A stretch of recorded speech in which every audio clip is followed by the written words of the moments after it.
राधे राधे गुरुजी। जी, राधे जय राधे। श्रीमन्नारायण गुरुजी। जय श्रीमन्नारायण। गुरुजी, हम शामली उत्तर प्रदेश से आए हैं और पिछले आपसे मिलने के लिए ही आए हैं। हम लोग 3 दिन के लिए आए हैं। मैं तो चाहती थी कि हम आपको दूर से देखें, लेकिन भगवान की कृपा हुई कि हमने आपको लाइव देखा।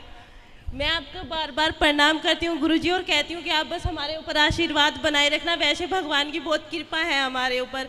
और मेरे हस्बैंड का कोई क्वेश्चन है, वो आपसे करना चाहते हैं। करिए। राधे राधे गुरुजी। राधे राधे। गुरुजी, हम आपकी जो कथा है डेली सुनते हैं। एक परिवार में मेरे माता पिता हैं, वो भी डेली आपकी कथा का श्रवण करते हैं और हम आपकी कथा सुन करके बहुत अच्छा लगता है। और साथ में बीच बीच में जो आप पारिवारिक ज्ञान जो देते हैं उससे मैं बहुत ज़्यादा प्रभावित हुआ, वो हमें बहुत अच्छा लगता है। और गुरुजी, मेरा एक प्रश्न है, हालांकि मैंने बहुत 2-3 विद्वानों से भी किया था, उन्होंने अपने अपने तर्क इस पे दिए हैं, बस आपके श्रीमुख से मैं सुनना चाहता हूँ। कहते हैं कि हम सब एक भगवान की कठपुतली हैं, जैसे वो नचाते हैं हम नाचते चले जाते हैं। तो जो हम कर्म करते हैं, चाहे वो अच्छे कर्म कर रहे हो या बुरे कर्म करते हैं, उसमें भी भगवान की इच्छा होगी जिससे हम वो कर्म कर रहे हैं। तो जब हम कोई बुरा कर्म करते हैं तो उसका दंड हमें क्यों मिलता है सर? मेरा ये प्रश्न है सर। बहुत सुंदर प्रश्न है इनका, बड़ा गहरा है, बड़ा अच्छा सवाल है। बहुत कम लोग प्रश्न करते हैं ऐसा, आपने प्रश्न किया है, उत्तर दे रहे हैं। सारी काम भगवान करते हैं। कहते हैं ईश्वर की मर्जी के बिना पत्ता भी नहीं हिलता। तो जब सब भगवान करते हैं तो फिर पापी व्यक्ति क्यों है? बिल्कुल बिल्कुल, है ना। हमने चोरी की तो फिर हमने वो भी ईश्वर की मर्जी से की, क्योंकि सब ईश्वर की मर्जी से हो रहा है। ये सवाल है आपका। जी जी बिल्कुल। अब उत्तर के लिए आपसे ही मैं प्रश्न करूंगा। जी बिल्कुल। आपकी एक गाड़ी है, माना कि एक कार आपकी है और आप मालिक हैं, कार के मालिक। आपने एक ड्राइवर लगा रखा है। जी। आपने ड्राइवर से कहा कि गाड़ी लेके स्टेशन चले जाओ, गाड़ी लेके एयरपोर्ट चले जाओ, गाड़ी लेके मार्केट चले जाओ। तो आप जो कहते हैं आपका ड्राइवर वहीं ले जाएगा गाड़ी। जी। गाड़ी आपकी मर्जी से चलती है, चलाता तो ड्राइवर है पर मर्जी आपकी है। सही है? जी बिल्कुल। आपने गाड़ी एयरपोर्ट के लिए रवाना की, जा बेटा मेरे गेस्ट आ रहे हैं, जाओ एयरपोर्ट से लेके आओ। ड्राइवर गाड़ी लेके चला, आपकी मर्जी से जा रहा है। जी जी। पर रास्ते में वो गाड़ी को किसी डिवाइडर से ठोक देता है, तो गाड़ी का एक्सीडेंट हो गया, गाड़ी का नुकसान हो गया, गाड़ी क्षतिग्रस्त हो गई। तो क्या ये आपकी मर्जी थी? जी नहीं।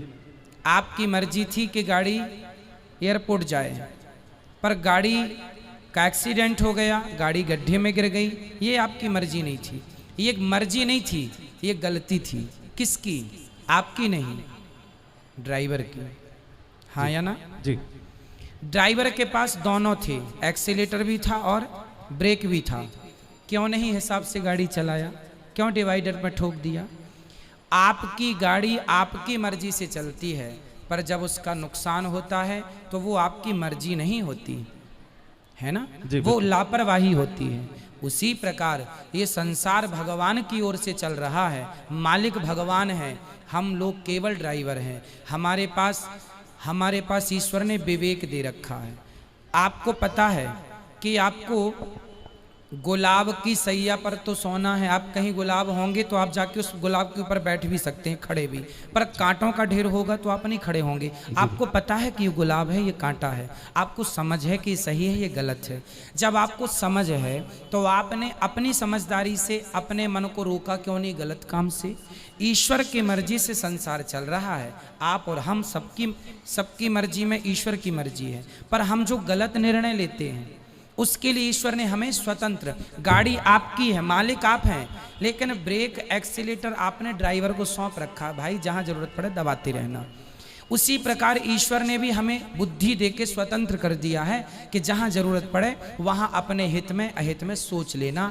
आपको कहा जाए कुएं में गिर जाओ, आप नहीं गिरेंगे, आपको पता है ये गलत है। तो आपको स्वयं को ईश्वर ने इतनी पावर दे रखी है। मालिक तो आप हैं गाड़ी के, लेकिन कुछ पावर ड्राइवर के पास भी है ना, ब्रेक एक्सीलेटर। उसी प्रकार संसार ईश्वर का है, संसार ईश्वर की मर्जी से चलता है, पर जब आप गलत करते हैं तो वो ईश्वर की मर्जी नहीं होती, वो आपके मन की गलती होती है। आपने अपने मन को नियंत्रित क्यों नहीं किया? ड्राइवर ने गाड़ी को क्यों नहीं नियंत्रित किया? अब नुकसान हुआ है तो वो ड्राइवर को भी चोट लगेगी, मालिक को चोट नहीं लगेगी। भाई एक्सीडेंट हुआ है तो चोट मालिक तो घर में बैठा है, मालिक तो परमात्मा है। अब तुम ही ड्राइवर हो तो तुम ही भोगो फिर। तो अपने अपने किए का दंड, ईश्वर की मर्जी से संसार चलता है, पर उन्होंने हमें सही गलत की सोच दे रखी है। सही गलत क्या है वो पहचान दे रखी है। अब आप गलत करें तो इसमें दोषी ईश्वर कैसे हो सकता है? जी गुरुजी, लेकिन मेरा एक थोड़ा सा डाउट है गुरुजी। जी हमने रामायण सीरियल देखा है टीवी में, ठीक है। उसमें ये दिखाया गया था कि जब राम जी लंका को जीत लेते हैं और माता सीता जी जब अग्नि परीक्षा देती हैं, उसके बाद में राजा दशरथ जी आसमान में प्रकट होते हैं। बिल्कुल। और वो राम जी को बोलते हैं कि मुझे तुम पर बहुत गर्व है, मैं तुमसे बहुत खुश हूँ। तो भगवान राम वहाँ पे उनसे एक चीज़ मांगते हैं कि आप मुझे एक वचन दे दो कि आप जो है माता कैकेयी को क्षमा कर दो, उनकी इसमें कोई गलती नहीं। लेकिन वो जो आप बता रहे हैं कि एक विवेक और जो बुद्धि जो दे रखी है वो भगवान ने सभी को दे रखी है, वो माता कैकेयी को भी दे रखी थी। ठीक है। लेकिन उन्होंने गलत निर्णय लिया, लेकिन भगवान ने उनको क्षमा कर दिया। तो मैं ये कहना चाह रहा हूँ कि जब भगवान उनको क्षमा कर सकते हैं तो हम लोगों को क्यों नहीं क्षमा करते? हाँ करते हैं, आपको भी करते हैं, हमें भी करते हैं। कब करेंगे? जब शरण में कैकेयी माँ चित्रकूट जब आई थी ना, तो उन्होंने क्षमा मांग ली थी राम जी से, आत्मसमर्पण कर दिया था, बेटा अपराध हो गया, राम यदि तुमने मुझे माफ़ कर दिया तो वचन दो कि अगली बार तुम मेरे पुत्र बन के आओगे। वही कैकेयी माता देवकी बनी और फिर उनके गर्भ से श्री कृष्ण प्रकट हुए। तो भगवान कहते हैं तुम कितने भी बड़े पापी हो, यदि मेरे सामने आके आत्मसमर्पण कर दोगे और मेरे हो जाओगे, मैं भूल जाऊंगा कि तुमने कोई पाप किया है। ये बात लिखी है, लिखित में सुनिए। सन्मुख हो ही जीव मोहि जबहि जन, सन्मुख हो ही मतलब जब मेरे सन्मुख आ जाएगा, समर्पण कर देगा, तो जन्म कोटि करोड़ों जन्मों के पाप मैं भूल जाऊंगा। ये लिखा है जी। जी। एक छोटा सा क्वेश्चन जी, एक जी। और। हमने सुना है कि धर्म बहन होती है, लोगों से कहते सुना है कि ये हमारी धर्म बहन है। ठीक है। ये भी सुना है कि ये हमारी धर्म पत्नी है, लेकिन हमने ये कभी नहीं सुना कि ये हमारे धर्म पति है। ऐसा क्यों सर? हाँ, पत्नी भी एक ही होती है ना। अब दूसरी पड़ोसन को तो आप कह नहीं सकते कि मेरी धर्म पत्नी है जी। अपनी कोई ना, आप पत्नी कह सकती है मेरा पति है, परमेश्वर है। वहाँ धर्म तो लगा ही है, जुड़ा ही है, कहने की जरूरत नहीं है, है ना। इसलिए पत्नी धर्म पत्नी है, धर्म की माँ बन जाती है, धर्म की बहन बन जाती है। जो बन जाती हैं वो बन जाते हैं। अब सबको आप कैसे अपना बना सकते हैं? बना सकते हैं, पर सबको धर्म पति कैसे बनेगा? कोई पति व्रता नारी है ना, एक पति के सिवा, एक पुरुष के सिवा पराये पुरुष पर नजर जाएगी तो समाज उसे कुलटा कहेगा, चरित्रहीन कहेगा। शूर्पणखा गई थी तो उसकी नाक कान भंग हो गई। केवल ये धर्म नारी का नहीं है, पुरुष का भी है।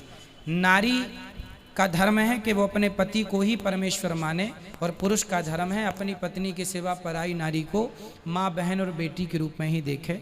यहाँ वहाँ देखने की जरूरत नहीं है। ठीक है, धन्यवाद गुरुजी, बहुत बहुत धन्यवाद। खुश रहो, खुश रहो।